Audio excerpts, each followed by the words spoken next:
সে ইংরেজি লেখার দিক থেকে ভালো। এই যে দিক থেকে ভালো, কোনো কিছু করার দিক থেকে, দেখো ভার্ব এখানে দেওয়া আছে, তারপরে কি এই যে লেখার দিক থেকে ভালো।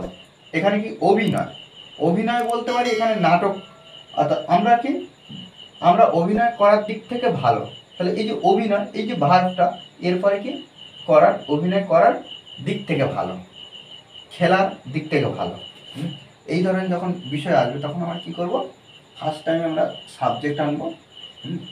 ফার্স্ট টাইম সাবজেক্ট, তারপরে প্লাস অ্যাম, ইজ, আর এর পরে এই যে অ্যামিজার, তারপরে কি করব না গুড,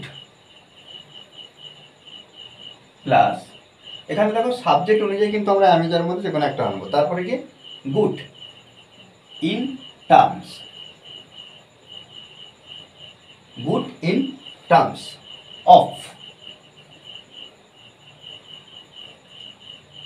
প্লাস ভি আমরা ফোর ব্যবহার করব, প্লাস ও ডব্লিউ।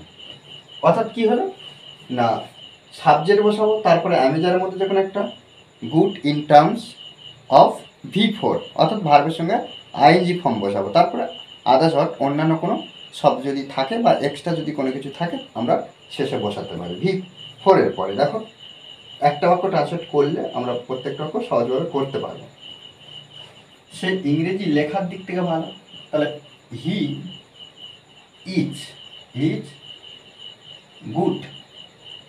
এবারে কি করবো না এই যে গুড ইন টার্মস অফ, এটা প্রত্যেকবারে আমরা বসিয়ে দেবো, ইন টার্মস অফ, তাহলে গুড ইন টার্মস অফ বসিয়ে দিলাম, ভার্বের সঙ্গে আইএনজি, অর্থাৎ লেখার, রাইটিং, WRITING, রাইটিং। কিসের লেখার কথা বলা হচ্ছে, কি লেখা, ইংরেজি, তাহলে শেষে আমরা ইংলিশ বসাতে পারি, আদার্স হোয়াট। ওকে, তাহলে he is good in terms of, সে ভালো, সে ভালো কিসের না কোন দিক থেকে না রাইটিং ইংলিশ, ইংরেজি লেখা দিকটা। আমরা এখানে রাইটিং ইন ইংলিশ লিখতে পারি, বা রাইটিং ইংলিশ শুধু ব্যবহার করলে অসুবিধা হবে না। আমরা অভিনয় করার দিক থেকে ভালো, তাহলে উই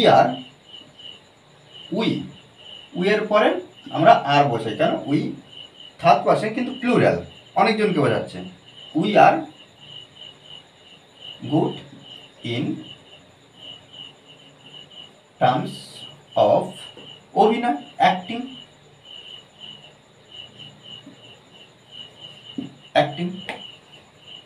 ওকে। কিন্তু এখানে শুধু অভিনয় অর্থাৎ ভার্ব পর্যন্ত শেষ আছে, অন্য কিছু কিন্তু দেখতে পাচ্ছি না, তাই ওই পর্যন্ত বাক্য complete.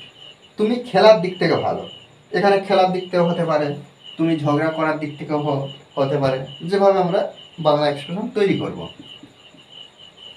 You are good in terms, you are good in terms, তারপরে অফ, কিসের, খেলা, প্লে থেকে আমরা কি করব প্লেইং।